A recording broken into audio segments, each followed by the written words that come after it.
हया, हया, हया कहाँ जा रही हो हया? हया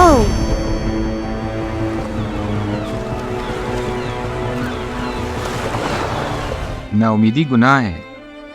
क्या पता चलता है, अल्लाह पाक कभी भी हमें इशारा दे सकता है कि हमारी मंजिल कौन सी है। अपना निशानी है और ना मंजिल। मुझे अपना आप जुगनू की तरह लगता है कि रोशनी के बावजूद भी अपनी मंजिल तक नहीं पहुंच सकता।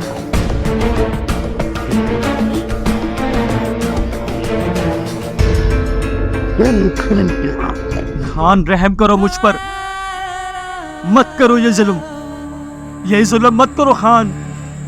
अल्लाह से डरो, अल्लाह से डरो खान।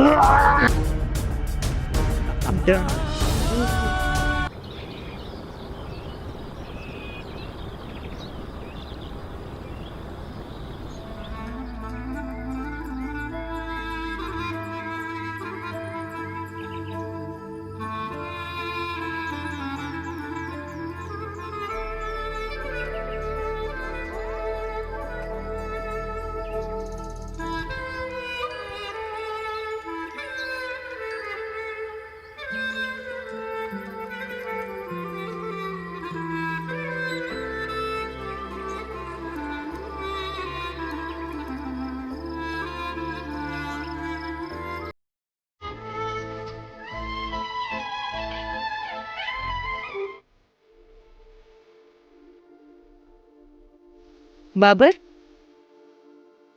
आप यहाँ पर हो? बाबा और बीबी गुल खाने पर आपका इंतजार कर रहे हैं। ये तो मैं अपने फ्रेंड से बात कर रहा था कमरे में, इसलिए यहाँ आ गया। अच्छा ठीक है, फोन तो एक बहाना है। ये ले लें, ये क्या है? ये मेरी तरफ से आपके लिए तोहफा है। इसकी जरूरत तो नहीं है। जरूरत क्यों नहीं है? ये मैंने बहुत दिल से आपके लिए पसंद किया है। घर में देख लो, ये मेरे प्यार की निशानी है। क्या? कौन सी मोहब्बत, कौन सी निशानी? ये फजूल बातें मत करो। ये आप क्यों इतनी जल्दी बदल गए हो? मेरे लिए तो सिर्फ आप ही हो मेरे दिल के घर में। अपने दिल का इलाज करो यार, ये फजूल बात मत करो।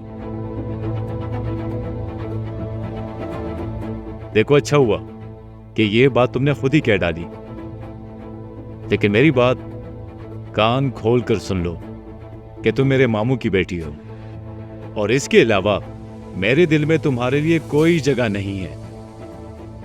ये आप कैसे बच्चे जैसी बातें कर रहे हो? मेरा और आपका रिश्ता तो बचपन में तय हुआ था, बड़ों की जुबान पर। बड़ों के फैसले जज्बाती फैसले होते हैं, और जज्बाती फैसलों में खुद को जलाना नहीं चाहिए। जिस वक्त हमारा ये रिश्ता तय हुआ था, तुमसे या मुझसे किसी ने पूछा था? लेकिन नहीं, बचपन और नादानी की बात थी। हम तो अपने होशोवास में भी नहीं थे। बस बड़ों की बातें थी और हो गई। बेहतर यही होगा कि मैं तो ये बात भूल चुका हूं, तुम भी भूल जाना।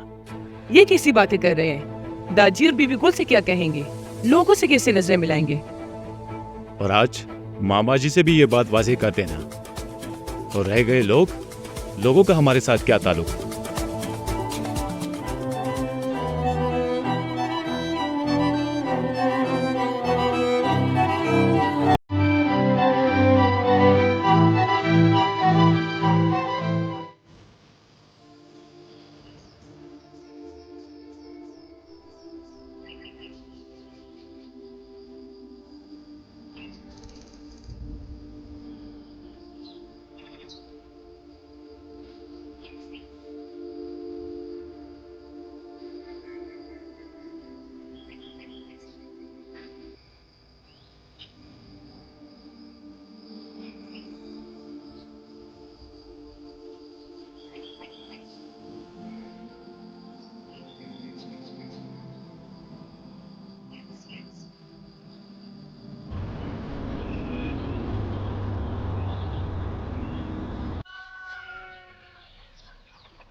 पलवशा बेटी, इधर आओ। जी बाबा।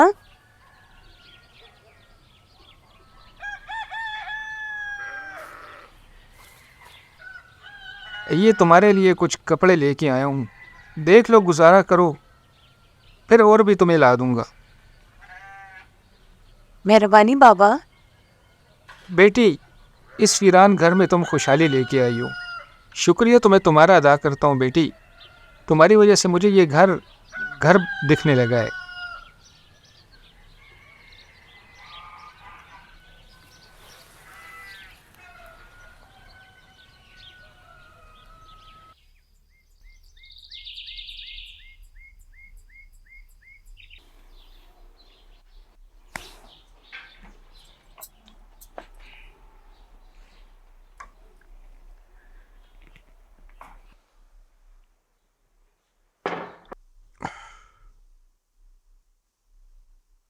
हाँ जी, सुबह से आप पानी पी रहे हैं, लेकिन फिर भी आपकी प्यास नहीं बुझ रही।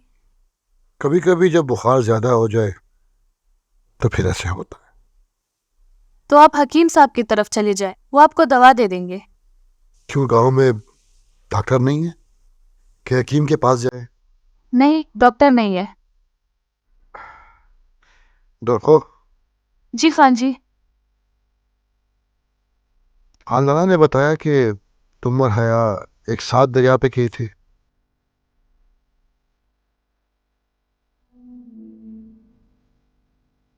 जब वो डूब रही थी तो तुम क्या कर रही थी? तुम यहाँ क्या कर रही हो दुल्हो? अजल खान के लिए पानी लाई थी, बहुत तेज बुखार है इनको। अच्छा, तुम किचन में जाओ। जी बीबी जी। देखो, अगर तबीयत ठीक नहीं है अजल, तो हकीम के पास चले जाओ। एक बात करना चाहता हूँ आपसे, आए बैठे।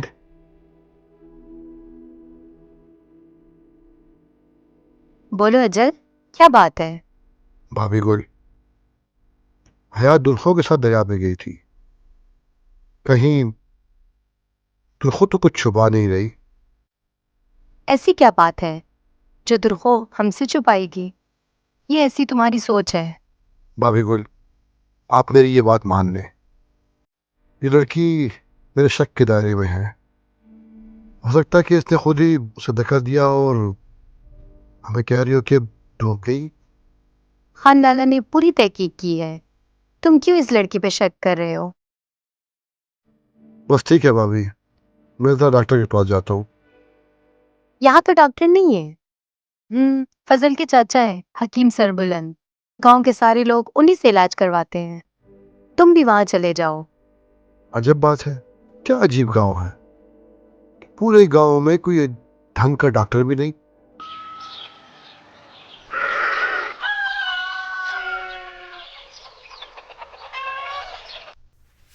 ओ सानू नहर वाले पुल ते बुला के, ओ सानू नहर वाले पुल ते बुला के, ते होरे माही किथे रह गया, ते होरे माही किथे रह गया। हो फजल लाला। हाँ, हशमत तो गोली के साथ गोला हो गया, शिकार भी नहीं किया और पाँव भी टूट गया। मैं घबरा गया था और वो शायद के फायर से ही गिर गया। ये शुक्र करो कि खाई में पानी था, वरना सर तो तुम्हारा टूट ही गया था। ऐ नाकारा लड़को, खामोश हो जाओ, बकवास कर रहे हो। फजल लाला, अचल खान बड़ा उताला उताला आ रहा है, अल्लाह खैर करे।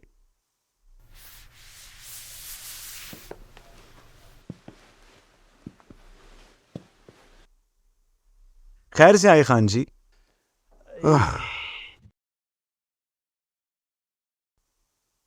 खान जी खैरियत तो है, परेशान हैं आप? फजल लाला, लगता है अजल खान को पानी रास नहीं आया गांव का। तबीयत ठीक नहीं है, डॉक्टर के पास ले जाओ फजल लाला। खान जी, यहाँ डॉक्टर नहीं है, हकीम काका के पास चले जाएंगे। तुम्हारा चचा है ना, अभी जिंदा है? उसकी बड़ी मशहूर बात है, फजल के दादा नेक मोहम्मद हाजी साहब 100 साल की उम्र में भी हल चलाते थे। हाँ जी, 80 साल की उम्र में तो उन्होंने तीसरी शादी की थी। हाँ यार, मुझे कुछ कुछ याद आ रहा है। उस वक्त में बहुत छोटा था। वैसे अच्छा वक्त था, अच्छे बुजुर्ग थे, गुजर गया वो वक्त। हिकमत का ये काम तो तुम्हारे चाचा ने तुम्हारे दादा से सीखा ना? जी हाँ बिल्कुल जी, अल्लाह ने उनके हाथ में बड़ी शिफा रखी है। तो चलो गाड़ी निकालो, जाते हैं, वरना शाम तक तो मेरा वजूद टूट फूट जाएगा। बहुत दर्द है। चलो चलो आओ। लड़कों, असले की सफाई कर लो, बाद में मुदाम खान के साथ शिकार के लिए जाएंगे। बेगम हो जाए फजल लाला, सब कुछ ठीक ठाक होगा। आए खान जी।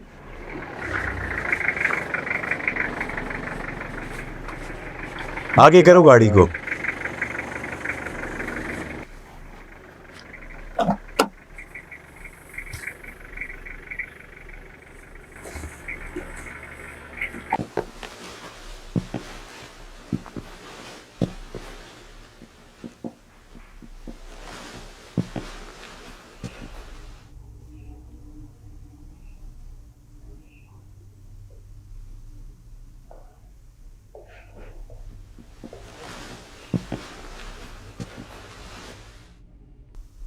नरगिस, अजल कहाँ है?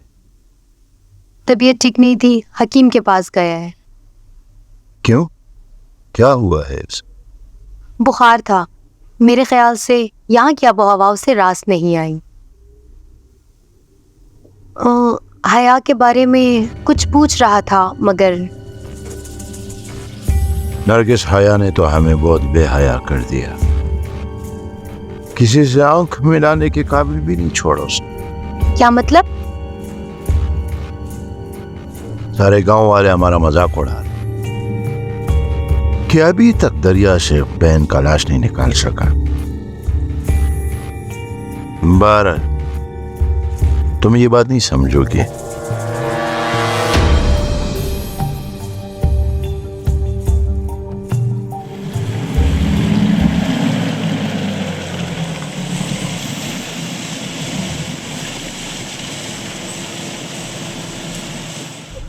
इन 10 सालों में यहाँ कुछ भी नहीं बदला।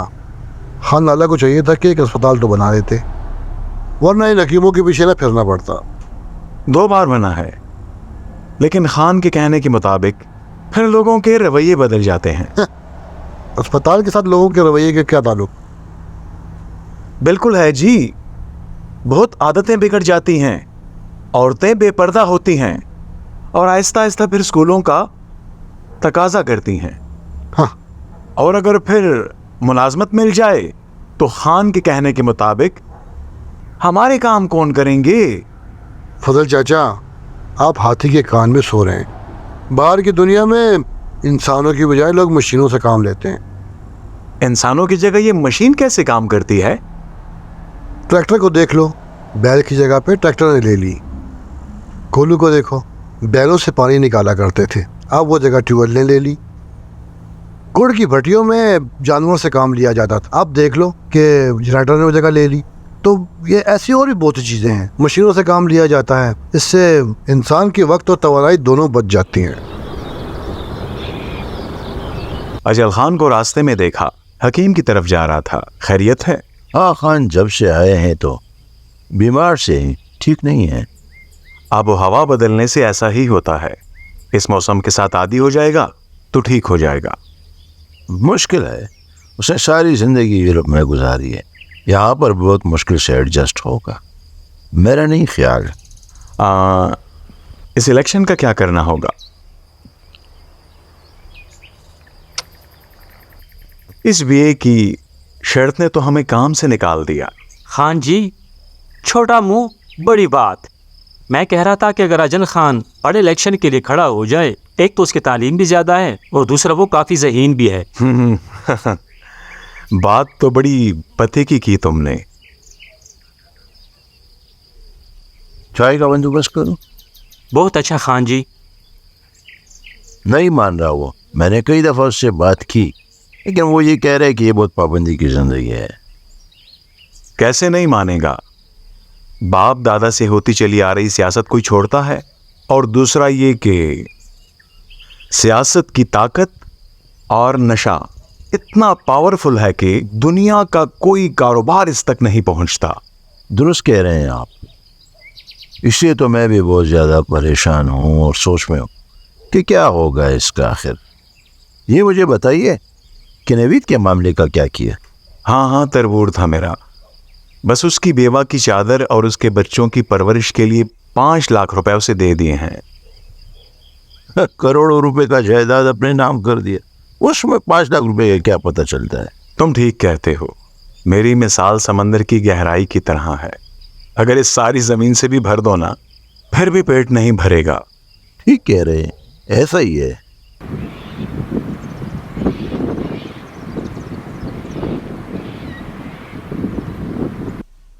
हाँ बेटा, तुम क्या तकलीफ महसूस कर रहे हो? कितने दिनों से हो तकलीफ में?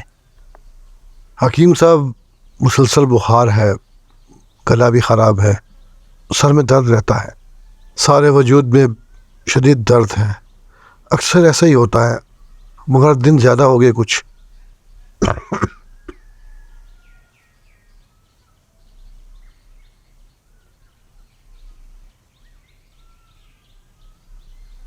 दरअसल तुम्हें ठंडी हवाएं लगी हैं।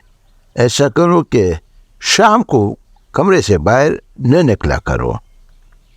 ठीक। दवाई लेने से ज़्यादा तुम परहेज करोगे, क्योंकि बीमारी में एहतियात ज़रूरी है। एहतियात करोगे। दरअसल तुम बाहर मुल्क से आए हो ना। दरअसल तुम यहाँ के आबो हवा के साथ आदी नहीं हो। तुम इस तरह करो कि गर्म पानी पियो और दोपहर के खाने में रोज़ाना प्याज को खाओ, और बाकी मैं आपको दवाई देता हूँ। इंशाअल्लाह ताला अल्लाह ताला आपको शिफा देगा। बाबा, चाय नहीं ले। फजल रहमान, जाओ बहन से चाय लेकर आओ।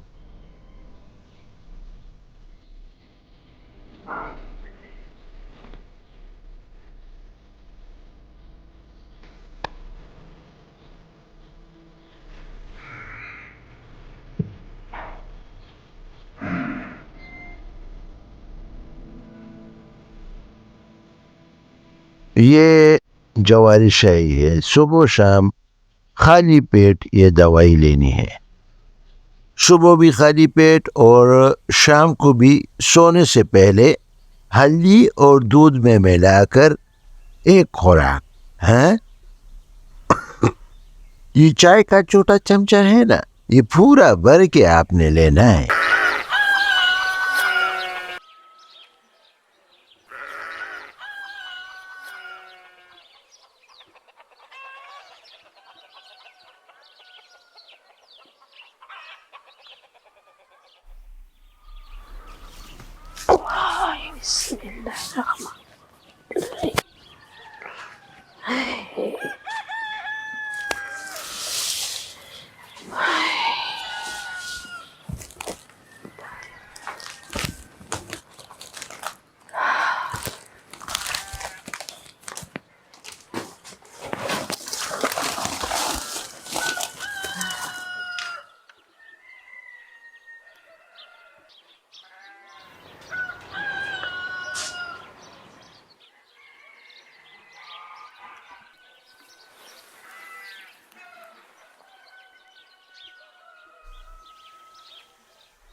बेटा, ये कहाँ जा रहे हो?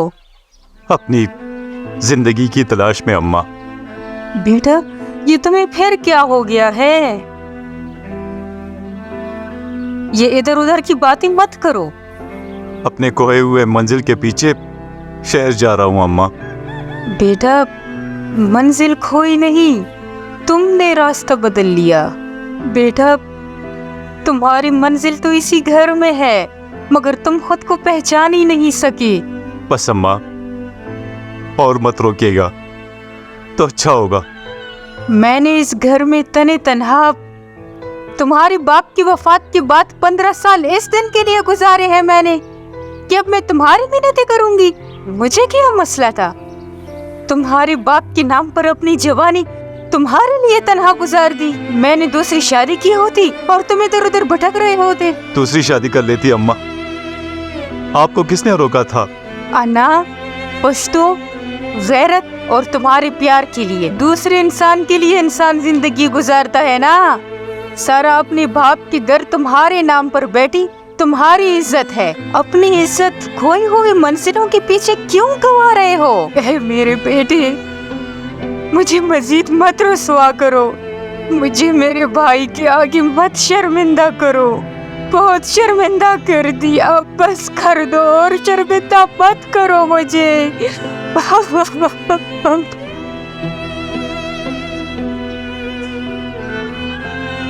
अम्मा, मुझे माफ कर दे अम्मा, मुझे माफ कर दे।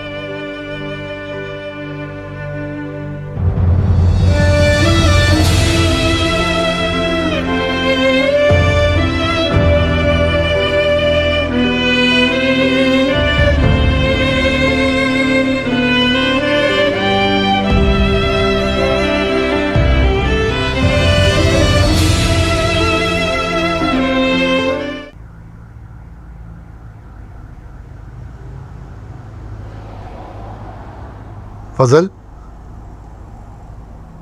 ये हकीम साहब का कोई बेटा नहीं है?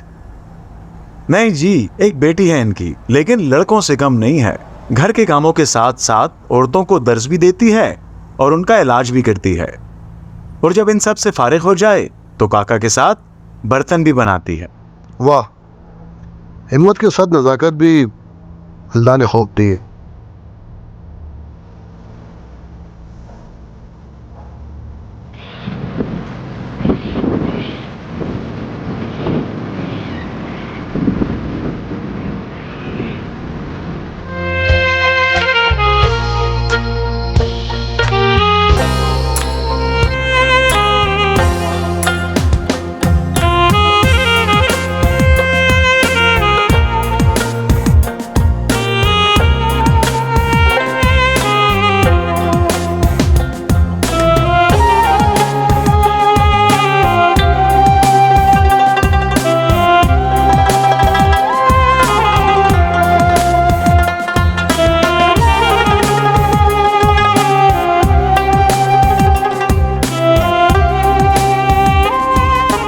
खान जी, चलें? चलो चले।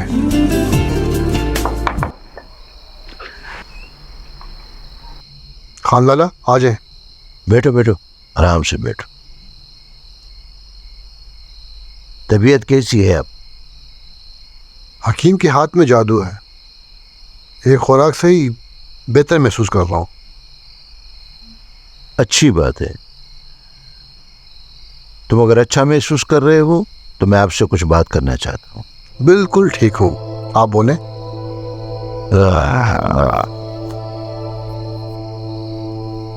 अजल, तुम अच्छी तरह जानते हो कि मैं तुमसे और हया से बहुत प्यार करता हूँ।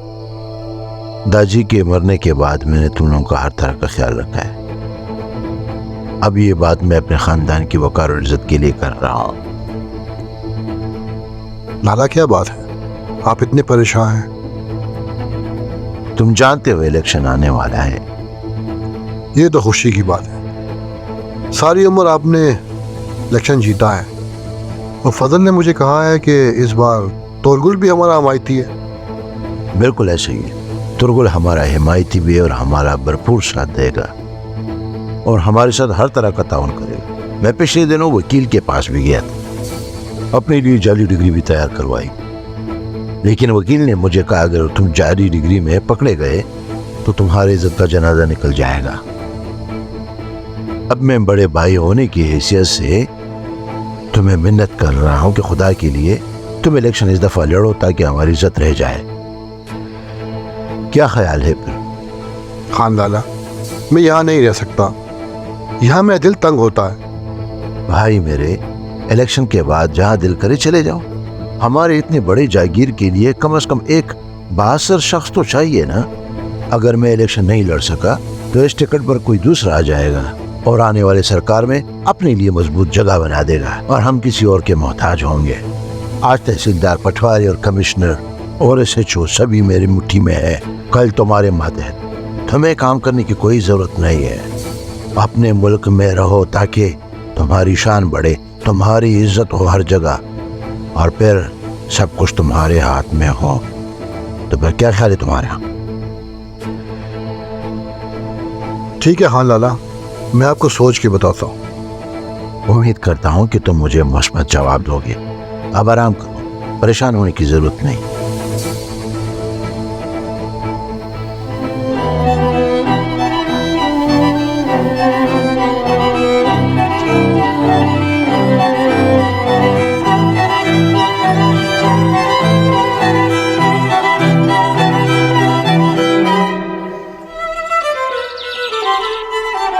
नरगिस, आज अजल से मेरी बात हुई थी।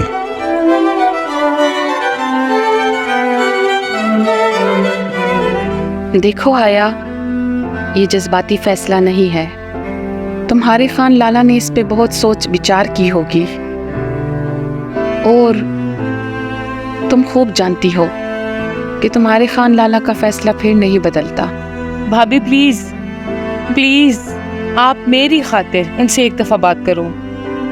तुम जानती हो कि वो फिर अपना फैसला नहीं बदलता। लेकिन मेरी इतनी तालीम का क्या हासिल? मैं आगे पढ़ना चाहती हूँ। खान लाला ने कहा कि वो तुर्गुल से बात कर लेगा, वो तुम्हें आगे पढ़ने की इजाजत देगा। भाभी, मैं कोई गाय भैंस तो नहीं हूँ कि आप मुझे तुर्गुल के खूंटे से बांध दोगे।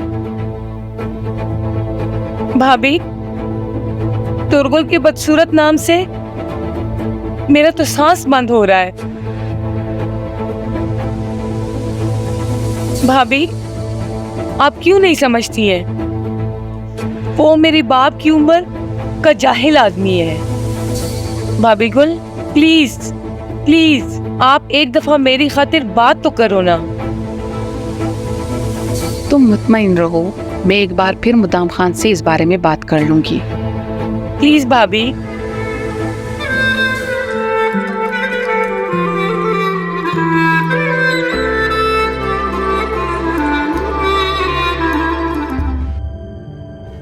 हाया आपकी बहन है और एक तालीम याफ्ता लड़की है। उसे इस रिश्ते पर एतराज था, ये बात तो ठीक है, मगर वो खुदकुशी कैसे कर सकती है?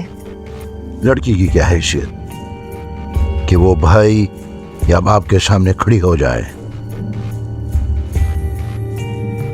ये सारे वक्त और हालात की बातें हैं।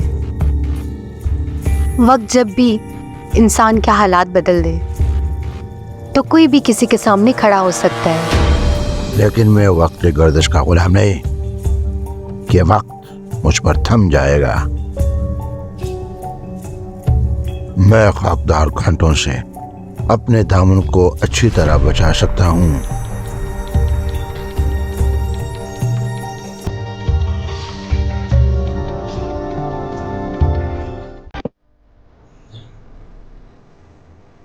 तो ये तुम्हारा आखिरी फैसला है?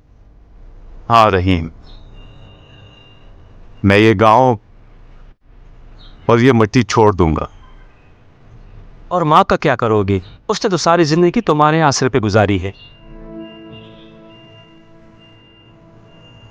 रहीम, मैं शहर में थोड़ा सेट हो जाऊंगा तो तुम्हें भी बुला लूंगा।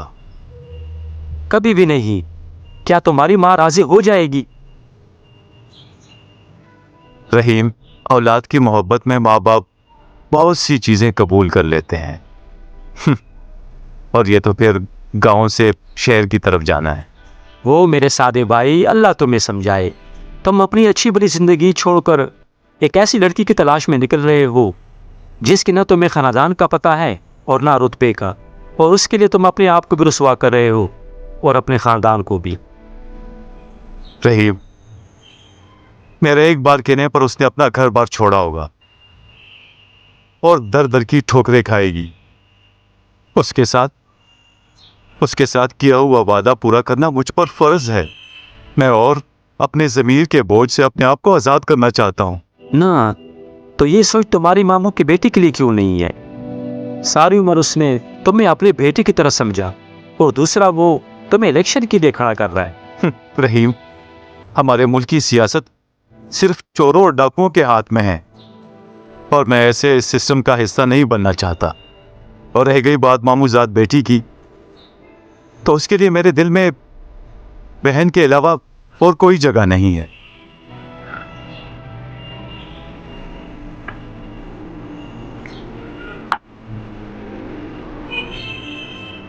ये ठीक है कि तुम उसे अपनी बहन कहते हो, लेकिन हमारे मुआशरे में वो तुम्हारी मंगेतर और तुम्हारी इज्जत है। उसे तुम कैसे ऐसे छोड़ के जा सकते हो? रहीम भाई, मेरी सारी कहानी का तुम्हें पता है, अब इसमें मैं क्या बोल सकता हूं। वक्त के साथ सब कुछ ठीक हो जाएगा, चाहे वो मेरी माँ हो या मेरे मामू, और बाकी अल्लाह करे सारा का घर भी आबाद हो जाए। और इस वक्त मेरे लिए ज़रूरी और अहम मेरी ज़िंदगी और मेरा घर है।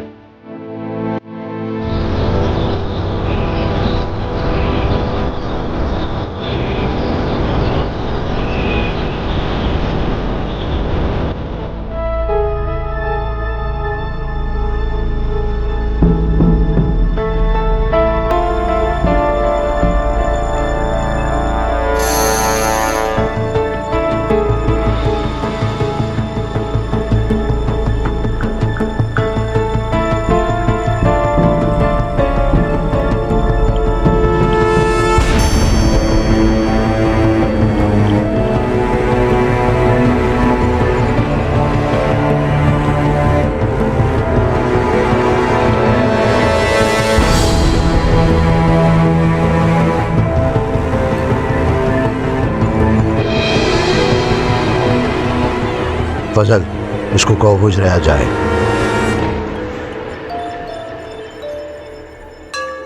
ओए, इधर आओ। अस्सलाम वालेकुम खैर। वालेकुम अस्सलाम। किन चक्रों में हुए? और हुजरे में हाजिर होना जरा। ठीक है खान।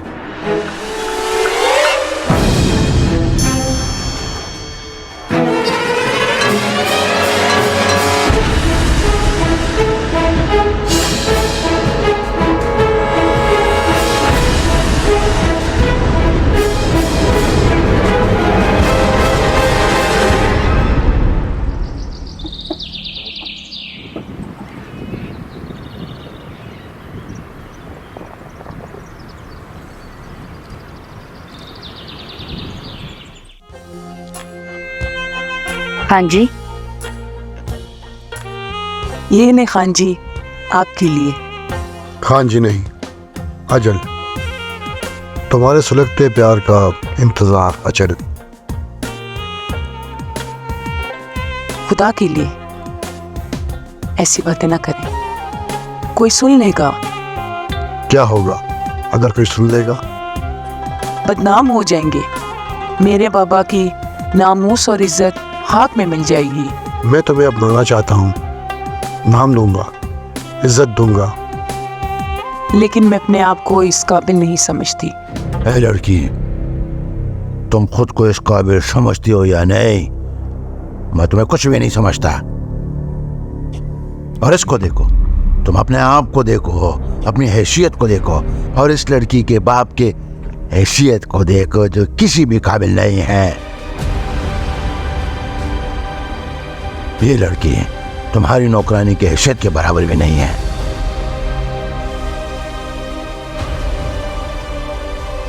और तुम इसे घर का मालकन बना रहे हो। प्यार जात पात का मोहताज नहीं है, लेकिन असल नस्ल देखता है। साफ और शफाफ पानी का जोहर के पानी से क्या मुकाबला। ये गदला पानी तुम मेरे सामने से हटाओ। इस शादी के लिए वो राजी थी। और आपकी रजामंदी? एक खानदानी तालीम याफ्ता लड़की एक बूढ़े से शादी के लिए तैयार होती है? आपने कभी ये सोचा है लाला? वो एक होशियार लड़की थी, उसके बाद खुदकुशी के अलावा कोई रास्ता नहीं था। बल्कि हया ने खुदकुशी नहीं की, कत्ल हुआ है। ये तुम कितनी फजूल बात करे, वो भी मुझसे। हकीकत सुनना बहुत मुश्किल होता है। तुम्हारे क्या ख्याल है? ये सब कुछ क्या मैं अपने जात की नहीं कर रहा था? मेरा ये ख्याल था कि हया की शादी हो जाएगी, इलेक्शन जीत जाएगी। मेरा एतराज सिर्फ तोरगुल से शादी पे है। तो वो बच्ची अब कहाँ है? मुझे कुछ पता नहीं है। पर नरगिस बीबी उसको साथ ले गई थी। और यही राज आज मैं मुदाम खान के सामने खोलने जा रहा हूँ। और उस छोटी बच्ची के बाप से जुदाई का ये राज मैं और देर तक नहीं छुपा सकता। नरगिस ने मुदाम खान से ये बच्ची क्यों छुपाई है? नरगिस ने मुदाम खान के बाप को जहर दे के मारा था। ये उस घर में मेरी तरह एक नौकर थी। ये घर और गांव किसको सौंप के जाए? मामू को छोड़ देंगे। मामू को छोड़ देंगे, वो अपनी बेटी के साथ इस गांव में खुश रहे। मत करो बेहुदा बातें। उसकी बेटी तुम्हारी वजह से घर बैठी हुई है। ऐसा ना हो खुदा न ख्वास्ता मामू को लोगों की बातें ही ना मार डाले। घर का भेदी हमेशा घर की लंका ढाता है। राज उस वक्त तक राज रहता है रहीम, जब तक वो जबान पे ना आए। और जब हल्क से बाहर निकलता है तो वो नक्कारा बन जाता है। और नक्कारा कहाँ छुप रह सकता है?